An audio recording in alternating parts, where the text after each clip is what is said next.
नमस्कार मित्रों, 24 अक्टूबर 2021 को करवा चौथ का व्रत है। सभी सुहागन स्त्रियां अपनी पति की लंबी आयु और तरक्की के लिए करवा चौथ का व्रत रखेंगे। तो आज हम आपको करवा चौथ की जानकारी और कथा सुनाने जा रहे हैं। सबसे पहले करवा चौथ का व्रत सरगी से स्टार्ट हो जाता है। सरगई ब्रह्म मुहूर्त में 4 बजे उठकर खाई जाती है और सरगी सास के द्वारा अपनी बहू को बड़े लाड प्यार से दी जाती है। सरगी कैसे खाएं, इसकी वीडियो भी आप मेरे चैनल पर जाकर देख सकते हैं। 4 बजे शाम को मिट्टी के करवे पर मोली बांधकर रोली से सतिया बनाकर उस पर 13 बिंदियां रोली की लगाकर चंद्रमा को अर्घ देने के लिए जल भर कर रखा जाता है। फिर थाली में रोली, गेहूं के दाने, लोटा जल भर के रखते हैं। माथे पर रोली से बिंदी लगाते हैं। लोटे पर भी मोली बांधकर सतिया बनाते हैं। फिर हाथ में गेहूं के 13 दाने लेकर कहानी कहते हैं। कहानी सुनने के बाद कुछ गेहूं के दाने लोटे में डालते हैं और कुछ दाने साड़ी के पल्लू से बांध लेते हैं, जो कि रात्रि में चंद्रमा को अर्घ देते समय हाथ में लेते हैं। इस प्रकार कहानी सुनी जाती है। इस दिन काले वस्त्र नहीं पहने, सिर्फ लाल, पीले, हरे ये वस्त्र ही धारण करें और कहानी सुनते समय करवा माता का चित्र या फोटो सामने रखें। करवा माता से अपने व्रत के सफल होने की प्रार्थना करें और इस दिन उदापन भी किया जाता है। जिनका विवाह इसी वर्ष हुआ है, पहले करवा चौथ पर उदापन करते हैं। उदापन की वीडियो भी आप मेरे चैनल पर जाकर देख सकते हैं। तो अब मैं करवा चौथ की कहानी आपसे सुनाऊंगी। बड़ी पवित्र कहानी, ध्यान से सुने और हाथ में गेहूं के 13 दाने अवश्य ले लें। करवा चौथ की कहानी इस प्रकार है। एक साहूकार के 7 बेटे और एक बेटी थी, जो सातों भाइयों की लाडली बहन थी। 8 भाई बहन एक साथ बैठकर खाना खाते थे। कार्तिक की चौथ आने पर बहन ने करवा चौथ का व्रत रखा। 7 भाई खाना खाने आए तो उन्होंने बहन को भी खाना खाने के लिए बुलाया। तो माँ बोली, आज इसका करवा चौथ का व्रत है। जब चांद निकलेगा तब यह अर्घ देकर ही खाना खाएगी। तब भाइयों ने जंगल में आग जलाकर छलनी में से चांद दिखा दिया। बहन भाभियों से बोली, चलो अर्घ दे लो, चांद निकल आया है। भाभियां बोली, ये तेरा चांद निकला है, हमारा चांद तो रात को निकलेगा। बहन चांद को अर्घ देकर भाइयों के साथ खाना खाने बैठ गई। पहला टुकड़ा तोड़ा तो बाल निकला, दूसरा टुकड़ा तोड़ा, छींक मारी, तीसरा टुकड़ा तोड़ा तो राजा के घर से बुलावा आया कि राजा का लड़का बड़ा बीमार है, जल्दी चलो। माँ ने लड़की के पहनने के लिए कपड़े निकालने के लिए 3 बार बक्सा खोला। एक बार काले कपड़े निकले, दूसरी बार सफेद निकले, तीसरी बार काले और सफेद निकले। तब माँ ने वही कपड़े जो उसने पहने हुए थे पहनाकर ससुराल भेज दिया। लड़की की माँ ने लड़की के साड़ी के पल्लू से एक सोने का सिक्का बांधकर कहा, रास्ते में जो भी मिले सबके पैर पड़ती जाना। जो तुझे सुहाग का आशीष दे उसे ही यह सिक्का देकर अपने पल्लू में गांठ बांध लेना।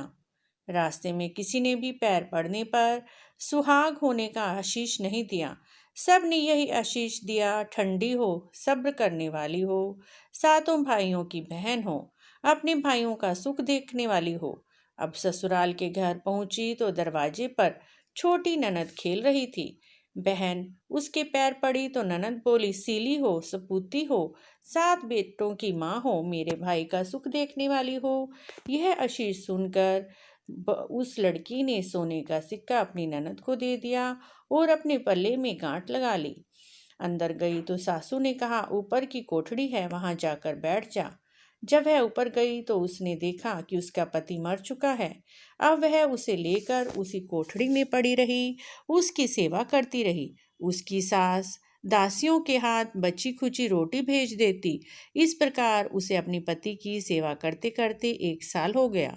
करवा चौथ का व्रत आया। सारे पड़ोसनों ने नहा धोकर करवा चौथ का व्रत रखा। सब ने सिर धोकर हाथों में मेहंदी लगाई, नई नई चूड़ियां पहनी। सब यह लड़की यह सब देख रही थी। तभी एक पड़ोसन उससे बोली, तू भी करवा चौथ का व्रत कर ले।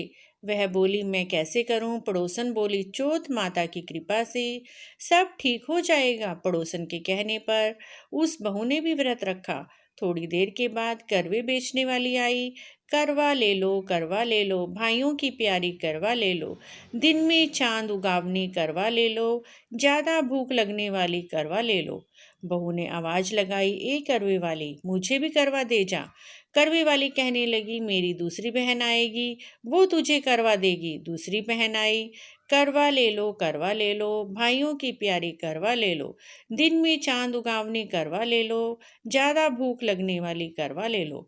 बहू ने आवाज लगाई, ए करवे वाली, मुझे भी करवा दे जा। दूसरी करवे वाली बोली, मेरी तीसरी बहन आएगी, वो तुझे करवा देगी। इस प्रकार 5 बहनें आकर चली गई। किसी ने उसे करवा नहीं दिया। फिर छठी बहन आई और बोली, मेरी 7वीं बहन आएगी, वो तुझे करवा देगी। तू सारे रास्ते में कांटे बिखेरने के रखना। जब उसके पैर में कांटा चुभ जाएगा, वह खूब रोएगी, चिल्लाएगी, तब तू सुई लेकर बैठ जाना। उसके पैर पड़कर मत छोड़ना, उसके पैर से कांटा निकाल देना।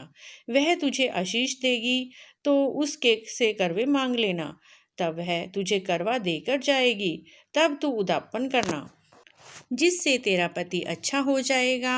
अब उसने वैसा ही किया। सारे रास्ते में कांटे बिछा दिए। जब 7वीं बहन करवे लेकर आई, पाँव में कांटा चुभने के डर से खूब रोने चिल्लाने लगी। बहू ने उसके पैर पकड़ लिए और छोड़े नहीं और उसका कांटा निकाल दिया। तब उसने आशीष दिया। बहू बोली, जब तुमने आशीष दिया है, करवे भी देकर जाओ। 7वीं बहन बोली, तूने तो मुझे ठग लिया। यह कहकर चौथ माता ने उसे आंखों में से काजल, नाखूनों में से मेहंदी, मांग में से सिंदूर और तितली अंगूठी का छींटा दिया और साथ में करवे भी दे दिए। अब करवे लेकर बहू ने उदापन की तैयारी की, व्रत रखा। राजा का लड़का ठीक हो गया और बोला, मैं बहुत सोया। वह बोली, सोए नहीं, 12 महीने हो गए आपकी सेवा करते करते। कार्तिक की चौथ माता ने सुहाग दिया है। उसका पति बोला, चौथ माता का उदापन करो। अब उसने चौथ माता की कहानी सुनी, उदापन का खूब सारा चूरमा बनाया। जिम कर वे दोनों चौपड़ खेलने लगे। इतने में उसकी बांदी तेल की बनी पूरी सब्जी लेकर आई। दोनों को खेलते देखकर सासू से जाकर बोली, महलों में खूब रौनक है, तुम्हारे बहू बेटा चौपड़ खेल रहे हैं। इतना सुनकर सासू देखने आई। दोनों को देखकर बहुत खुश हुई। बहू ने सास के पैर दबाए। सास बोली, बहू सच सच बता, तूने क्या किया? उसने सारा हाल अपनी सासू को बताया तो राजा ने सारे शहर में ढिंढोरा पिटवा दिया कि अपने पति के जीवन के लिए सब बहनें करवा चौथ का व्रत रखें। पहली करवा चौथ को अपने पीहर में जाकर व्रत करें। हे चौथ माता, जैसे राजा के लड़के को जीवन दान दिया, वैसे सभी को देना, मेरे पति को भी देना। कहते सुनते सब परिवार के स्त्रियों का सुहाग देना। इसके बाद विनायक जी की कहानी भी कही सुनी जाती है। तो विनायक जी की कहानी इस प्रकार है। एक गांव में 2 माँ बेटी थी। बेटी माँ से बोली, गांव में सब लोग गणेश मेला देखने जा रहे हैं, मैं भी मेले में जाऊंगी। माँ बोली, वहां बहुत भीड़ होगी, कहीं गिर पड़ जाएगी, चोट लगेगी। बेटी ने माँ की बात नहीं मानी। माँ ने बेटी को 2 लड्डू और घंटी में पानी देकर कहा, एक लड्डू तो गणेश जी को खिलाकर पानी पिला देना, दूसरा लड्डू तुम खाकर बचा हुआ पानी पी लेना। बेटी मेले में चली गई। मेला खत्म हो गया। सभी गांव वासी वापस आ गए, परंतु बेटी नहीं आई। वह गणेश जी के पास बैठी रही। हे गणेश जी महाराज, एक लड्डू पानी आप पियो, एक लड्डू पानी तब मैं पीऊंगी। इसी तरह कहते कहते पूरी सारी रात बीत गई। गणेश जी ने सोचा, यदि आज मैंने इसके हाथ से लड्डू खाकर पानी नहीं पिया तो यह अपने घर नहीं जाएगी। इसीलिए गणेश जी ने छोटे से लड़के का रूप बनाकर आए। लड़की से लड्डू लेकर खाया और पानी पिया।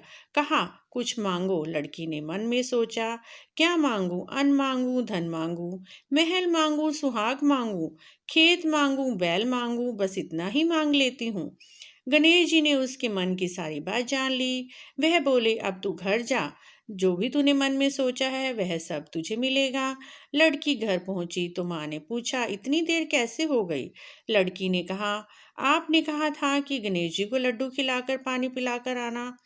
इसी तरह मैं गणेश जी को लड्डू खिलाकर पानी पिलाकर आई हूँ। देखते ही देखते कुछ ही देर में जो बेटी ने सोचा था उसके घर में वो सब हो गया। हे गणेश जी महाराज, जैसे आप उन माँ बेटी पर बरसे वैसे ही कहते सुनते हर किसी पर बरसना। इस प्रकार बोलिए गणेश जी महाराज की जय, करवा माता की जय। कहीं कहीं पर आज के दिन सूरज और चंद्रमा को अर्घ देते हुए स्त्रियां हाथ में सोने की अंगूठी लेकर अर्घ देते हुए एक दोहा कहती हैं, जो दोहा इस प्रकार है। सोने की मुद्री मोतियन का हार, चंद्र सूरज को अर्घ देती, जियो मेरे वीर भरतार। ये दोहा 7 बार बोला जाता है। इस प्रकार मित्रों, करवा चौथ की और गणेश जी की कथा आज मैंने आपके साथ शेयर की। अगर आपको यह दोनों कथाएं अच्छी लगी है तो चैनल को जरूर सब्सक्राइब करें, लाइक एंड कमेंट भी करें। जय करवा माता, जय गणेश जी भगवान की।